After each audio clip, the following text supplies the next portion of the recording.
अस्सलामुअलैकुम dear students, कैसे हैं आप सब। उम्मीद करती हूँ आप सब खैरियत से होंगे।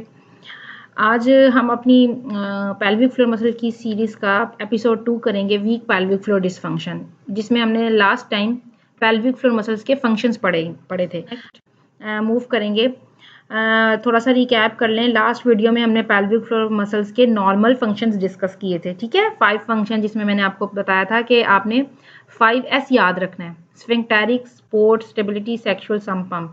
स्फिंक्टेरिक मसल जो था उसमें urethral sphincters, vaginal sphincter, anal sphincters, उनका कंट्रोल था पेल्विक फ्लोर के पास। और सपोर्ट में क्या था कि पेल्विक ऑर्गन्स की सपोर्ट थी, सारे विसरास की इंटरनल उनकी सपोर्ट थी, पेल्विक ऑर्गन को सपोर्ट कर उनके एनाटॉमिकल पोजीशन में, नॉर्मल अलाइनमेंट में। स्टेबिलिटी में हमने पढ़ा था कि पेल्विक फ्लोर मसल जो है वो हमारा डीप कोर मसल का एक पार्ट है, उसका फ्लोर है कोर स्टेबिलिटी सिस्टम के अंदर। इसका बहुत इंपॉर्टेंट रोल है, लंबो पेल्विक स्टेबिलिटी प्रोवाइड करता है, एटसेट्रा। सेक्सुअल फंक्शंस हमने पढ़े थे कि जितनी भी सेक्सुअल एक्टिविटी है सारा उसके अंदर पेल्विक फ्लोर का बहुत इंपॉर्टेंट रोल है, सेक्सुअल एक्टिविटी को बेहतर बनाने के लिए, वेजाइनल सेंसेशंस को अच्छा करने के लिए, ठीक है। सम पंप में हमने पढ़ा था कि जितनी भी pelvic floor muscles, pelvic cavity के अंदर कंजेशन होती है, लिक्विड फ्लूइड वगैरह इकट्ठा हो जाता है, उसको रिमूव करना वहाँ पे सारा पेल्विक फ्लोर का काम है, ठीक है। ये 5 नॉर्मल फंक्शंस हैं जो कि हर पेल्विक फ्लोर परफॉर्म कर रहा होता है। अगर इसकी डिटेल देखनी है तो आप लास्ट जो मेरी वीडियो है उसको देख सकते हैं, मैं उसका लिंक ऐड कर दूंगी इसकी डिस्क्रिप्शन में, ठीक है। अच्छा, अब हम ये देखेंगे कि अगर ये 5 फंक्शन जो है ना, 5S वाले, स्फिंक्टेरिक, सपोर्ट, स्टेबिलिटी, सेक्सुअल, सम पम्प, अगर ये 5 फंक्शंस वीक हो जाएं तो क्या होता है, ठीक है। अगर पेल्विक फ्लोर मसल्स वीक हो जाएं तो इन 5 फंक्शन में क्या होता है, ठीक है। आज हम ये देखेंगे कि जब ये फंक्शंस कमजोर हो जाएं तो क्या होता है। अगली एपिसोड 3 में हम फिर इसका टाइट डिसफंक्शन पढ़ेंगे कि जब ये मसल्स जो हैं वो ओवर एक्टिव हो जाएं तो क्या होता है, वो नेक्स्ट एपिसोड में पढ़ेंगे। फिर उससे नेक्स्ट में हम कोऑर्डिनेशन डिसफंक्शन देखेंगे जब स्ट्रेंथ ठीक हो, ठीक है, कि वीकनेस भी नहीं है, टाइटनेस भी नहीं है, लेकिन टाइमिंग और कंट्रोल खराब हो जाए तो क्या होता है, ठीक है। That is called coordination dysfunction. फिर उसके बाद हम असेसमेंट और ट्रीटमेंट की तरफ जाएंगे। तो आज का डिस्कशन का जो मेन पार्ट है वो है हमारा वीक डिसफंक्शन, कि ये पेल्विक फ्लोर मसल अगर वीक हो जाए, ठीक है, तो उससे फिर हमारी ये 5 फंक्शंस में क्या चेंजिंग्स आती हैं, ठीक है, क्या होता है जब ये कमजोर हो जाते हैं। तो हम आए डिस्कस करते हैं, इन 5 फंक्शंस को लेके डिस्कस करेंगे कि ये 5 फंक्शंस में क्या होगा। सबसे पहले हम देखेंगे ये वाला स्फिंक्टेरिक फंक्शन। ये अच्छे से समझ आ गया होगा कि जब ये कमजोर होगा तो यूरिन, स्टूल, इनके कंट्रोल्स खत्म हो जाएंगे। या तो बिल्कुल ही खत्म तब होंगे जब पेल्विक मसल बिल्कुल ही एंड हो गया, वीक ही हो गया, फुल जीरो पे आ गया, लेकिन जितना वो कमजोर होंगे उसी हिसाब से उतना ही उसका फंक्शन हमारा था सपोर्ट का फंक्शन। ऑब्वियसली जब हमारे पेल्विक फ्लोर मसल्स स्ट्रांग होते हैं तो वो इन सारे पेल्विक ऑर्गन को अच्छी सपोर्ट देंगे, जब वो वीक हो जाएंगे तो इनकी सपोर्ट वीक हो जाएगी, ठीक है। जिससे क्या डेवलप हो जाएगा, क्या प्रॉब्लम्स आएंगी, क्या पेशेंट को जो है ना वो चीज़ें अराइज होंगी। सिस्टोसील बन सकती है, रेक्टोसील हो सकती है, यूट्राइन प्रोलैप्स हो सकता है, एंट्रोसील, वेजाइनल वॉल, डिफरेंट किस्म के प्रोलैप्स, यानी कि वो जितने भी ऑर्गन है हमारे पेल्विक ऑर्गन, ब्लैडर, वेजाइना, ठीक है, उसके पीछे यूट्रस है, ब्लैडर, यूट्रस और हमारा रेक्टम, ईच स्मॉल इंटेस्टाइन का लास्ट पार्ट, ये जो ऑर्गन जिनको पेल्विक फ्लोर मसल्स ने अपनी एनाटॉमिकल पोजीशन के अंदर रखा हुआ था, उनको प्रॉपर सपोर्ट दे के रखा हुआ था, वो सपोर्ट वाला फंक्शन वीक हो जाएगा due to weak pelvic floor muscles, ठीक है। तो वीक पेल्विक फ्लोर मसल से सपोर्ट का फंक्शन भी वीक हो जाएगा, ऑब्वियसली अंडरस्टूड बात है, ठीक है। तो क्या होगा, ऑर्गन लूज देयर सपोर्ट, जो भी ऑर्गन है उनमें से कोई भी ऑर्गन नीचे आ जाएगा, वो अपने होल में से बाहर निकल आएगा, प्रोलैप्स हो जाएगा। या ब्लैडर का प्रोलैप्स होगा तो सिस्टोसील हो जाएगी, रेक्टम का प्रोलैप्स होगा तो रेक्टोसील हो जाएगी, यूट्रस नीचे आ जाएगा, जैसे अभी क्या आपको इस पिक्चर में नजर आ रहा है, यूट्रस नीचे आया हुआ है तो यूट्राइन प्रोलैप्स हो जाएगा, ठीक है। इसी तरह डिफरेंट प्रोलैप्स हो जाएंगे, आपको इसमें दिखाते हैं। ये नॉर्मल एनाटमी है, ब्लैडर, यूरिथ्रा, वेजाइना, रेक्टम, ये सारा, ठीक है। इसमें नॉर्मल मसल्स हैं, पेल्विक फ्लोर मसल। इसमें क्या हुआ है, ब्लैडर का प्रोलैप्स हो गया, ये देखें यहाँ से, ठीक है। ब्लैडर थोड़ा सा प्रोलैप्स कर रहा है पेल्विक मसल की एंटीरियर वॉल के प्रोलैप्स की वजह से। पेल्विक मसल वेजाइना के एंटीरियर जो वॉल है ना वो प्रोलैप्स कर गई, जिसकी वजह से ब्लैडर उसके अंदर आ गया, ठीक है। सिस्टोसील बोलेंगे, यूरिथ्रोसील भी ऊपर वाला हिस्सा आएगा तो यूरिथ्रोसील आ जाएगा, ठीक है। यूट्राइन प्रोलैप्स है, जिसमें यूट्रस जो है ना वो वेजाइना में ड्रॉप कर गया due to weak pelvic floor muscle, ठीक है, नीचे की तरफ आ गया। पेशेंट को फील होगा कि कुछ चीज़ नीचे की तरफ गिर रही है, हैवी हो रहा है, प्रेशर फील हो रहा है, ड्रैगिंग सेंसेशन है, कुछ चीज़ बाहर को आ रही है, ठीक है, डिफरेंट सिम्टम्स हैं, इनको हम अलग अलग भी डिस्कस करेंगे प्रॉपर अच्छी सी, अलग सी इनकी एक एक वीडियो बनाएंगे, प्रोलैप्स के ऊपर अलग, यूरिनरी इनकॉन्टिनेंस के ऊपर अलग, हर चीज़। फिर सर एंट्रोसिल किसको बोलते हैं, जिसमें स्मॉल इंटेस्टाइन, रेक्टम या उसके सारे पार्ट जो है ना वो छोटे जो है ना आ जाएंगे, बाहर आ जाएगी। इसी तरह वॉल्ट प्रोलैप्स वो होता है जिसमें हिस्टेक्टमी हो जाती है, यूट्रस निकल जाता है, विजाइना का अपना ही ऊपर वाला जो एंड होता है ना वो डेड एंड, वो अपने ही अंदर की तरफ नीचे की तरफ प्रोलैप्स कर जाता है। रेक्टम प्रोलैप्स हो जाएगा तो रेक्टोसील बोलेंगे। तो प्रोलैप्स की डिफरेंट टाइप्स हैं। अभी तो फिलहाल सिर्फ आपको ये बताना है कि जब पेल्विक फ्लोर मसल की फंक्शन वीक होगा तो प्रोलैप्स हो जाएगा, ठीक है, कंडीशन डेवलप हो जाएगी जिसको हम कहते हैं प्रोलैप्स, और डिफरेंट पेल्विक ऑर्गन्स का हो सकता है। आई होप आपको दो फंक्शन अच्छे से समझ आ गए होंगे। अब थर्ड इसका फंक्शन था स्टेबिलिटी वाला, ठीक है। तो ऑब्वियसली जब पेल्विक फ्लोर मसल स्ट्रांग होंगे तो वो अच्छी स्टेबिलिटी देंगे, जब वो वीक हो जाएंगे तो स्टेबिलिटी भी वीक हो जाएगी।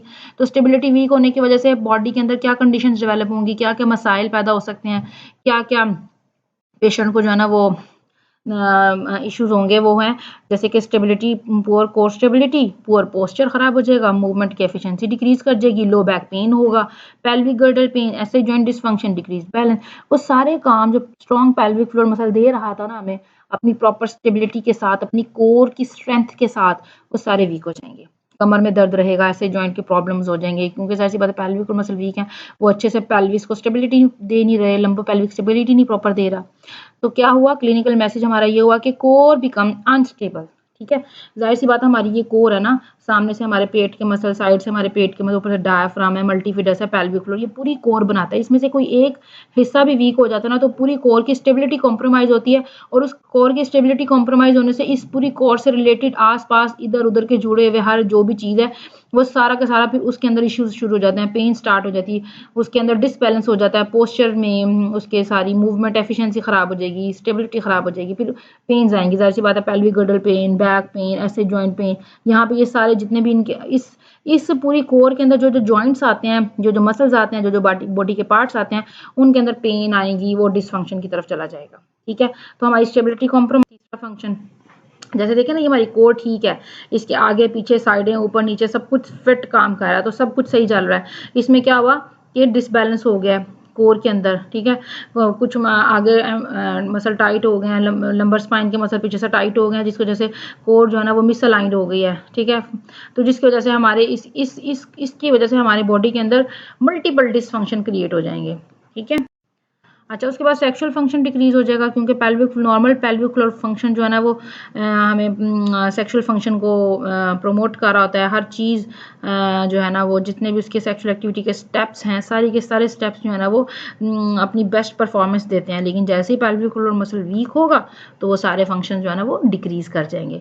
विजाइनल सेंसेशन रिड्यूस हो जाएगी, और गैस की इंटेंसिटी डिक्रीज कर जाएगी, विजाइनल लैक्सिटी हो जाएगी, लो टोन, विजाइना जो है ना वो बिल्कुल ढीली सी लूज हो जाएगी, ठीक है। अक्सर जैसे बच्चों की पैदाइश के बाद फीमेल्स के अंदर ऐसा होता है कि वजाइना फुल लूज हो जाती है, ठीक है, जिसकी वजह से उनका सेक्सुअल फंक्शन बहुत ज़्यादा कॉम्प्रोमाइज हो जाता है। तो पेल्विक फ्लोर मसल की वीकनेस की वजह से होता है, ठीक है।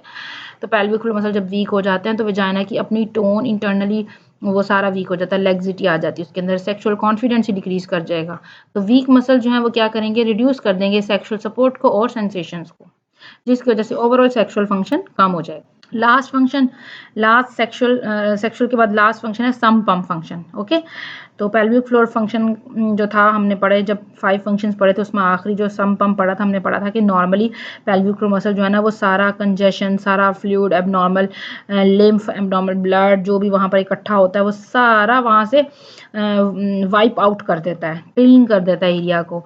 लेकिन जब पेल्विक मसल वीक होंगे तो अपना वो ये वाला फंक्शन सही से परफॉर्म नहीं कर पाएंगे, तो उसके रिजल्ट के तौर पे क्या होगा कि वहां पर टिश्यू पड़ा रह जाएगा, स्टेसिस हो जाएगी, कंजेशन हो जाएगी, ठीक है। तो जिसकी वजह से हैवीनेस फील होगी, pelvic heaviness, vulvar heaviness, Venus congestion, pelvic varicose veins, ठीक है। वहां पर जो उनकी वेन्स हैं, जाहिर सी बात है वहां से वो प्रॉपर ड्रेन नहीं कर पा रही, तो वो पीछे जो उससे पीछे जो वेन्स है सारी, उसके अंदर प्रेशर बिल्डअप हो जाएगा, वेरिकोज बन जाएंगी पेल्विक के अंदर। कभी आपने ऐसा पेशेंट देखा होगा कि आपको फील होगा कि उसके पेल्विक एरिया में, उसके इंगुइनल एरिया में, उसके अपर हिप्स के पास थाइज में, ठीक है, वो सारी एरिया में उनकी जो वेन्स है ना वो फूली हुई है, नजर आ रही है बकायदा। तो इसका मतलब ये हुआ कि इस पेशेंट को पेल्विक कंजेशन हुई हुई है, ठीक है, उसके पेल्विक फ्लोर वीक है, जो प्रॉपर काम ही नहीं कर पा रहे। ऐसे पेशेंट में क्या होता है, एक ना कंफ्यूज्ड किस्म की पेल्विक एरिया में पेन होती है, डायग्नोज ही नहीं हो पाती कि वजह क्या है, मसला कोई भी नज़र नहीं आ रहा होता। एक पूरे पेल्विस में, पूरे एरिया में पेल्विक प्रेशर फील होता है और पेन फील होती है, लेकिन वजह कुछ समझ नहीं आती, वो पेन इस वजह से होती है। ठीक है, इसकी सबसे बड़ी एक ये भी निशानी होती है कि पेशेंट जो है ना वो जल्दी रिकवर ही नहीं कर पाता। बच्चे की पैदाइश के बाद नॉर्मल डिलीवरी सेक्शन, कोई सर्जरी, उसके बाद उसकी रिकवरी बड़ी स्लो होती है अगर उसको पेल्विक कंजेशन हुआ हो। स्वेलिंग या डिस्कम्फर्ट होता है पेल्विक टिश्यूज के अंदर, pelvic congestion syndrome properly develop हो जाती है, उसका सेडेंटरी लाइफस्टाइल प्रोलॉन्ग हो जाता है। ठीक है, वो अपने सही प्रॉपर लाइफस्टाइल को दोबारा से मेंटेन ही नहीं कर पाता, उसमें वापस ही नहीं आ पाता। क्यों? Circulation becomes less efficient. ठीक है, और वहां पे टिश्यू की स्पेसिस हो गई, कंजेशन हो गई है। ओके स्टूडेंट्स, आपको कैसा लगा आज का लेक्चर? आज हमने पढ़ा कि अगर हमारे नॉर्मल 5 फंक्शंस 5S हमारे जो हैं वो अगर वीक हो जाएं due to weak pelvic floor muscles, तो हमारे 5S में क्या क्या चेंजिंग्स आती हैं, हमारी बॉडी में क्या होता है। तो ये पांचों के पांचों जो S हैं हमारे, ये वीक हो जाते हैं। ठीक है, कैसा लगा आपको लेक्चर? अगर अच्छा लगा है तो सदका जारिया समझ के अपने कलीग्स को सबको सेंड करें, ताकि सबको पता चले कि पेल्विक फ्लोर मसल जब वीक होता है तो क्या क्या बॉडी में कंडीशंस डेवलप होती हैं, क्या क्या होता है। अपना बहुत सा ख्याल रखें, दुआ में याद रखें। अल्लाह हाफिज़।